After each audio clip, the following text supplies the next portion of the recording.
लेकिन अगर ऐसा चलती रहेगा तो मैदान से लड़ाई होगा, लोकतांत्रिक लड़ाई लोकतंत्र का परंपरा में ही होगा। 3 months before assembly elections in West Bengal, the Enforcement Directorate raided the residence and the office of IPAC. The residence of the chief of IPAC, Pratik Jain, was raided, and this prompted Chief Minister Mamata Banerjee to reach his residence.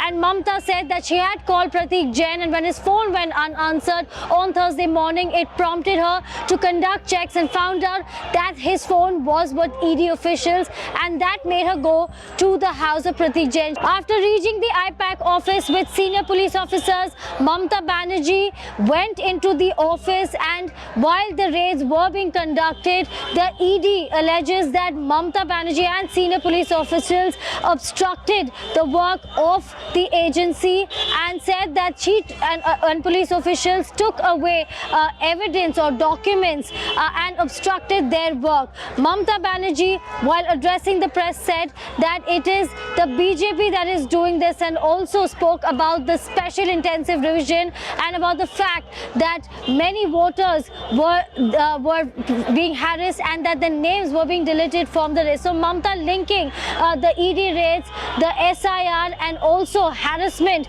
to the Trinamool Congress, saying that there were documents related to the Trinamool Congress that were with the IPAC, because she said that the IPAC, as everybody knows, is the political arm of the Trinamool Congress. The ED, however, says that they were conducting these raids in connection with the coal smuggling scam. And while the ED says that the BJP hits out at Mamata, saying that Mamata, while obstructing the work of the ED, also questions why there should be political documents in the IPAC office, which is a corporate organization. So while the allegations continue back and forth, the raids are still going on by the ED at the IPAC office and the office of Pratik Jain.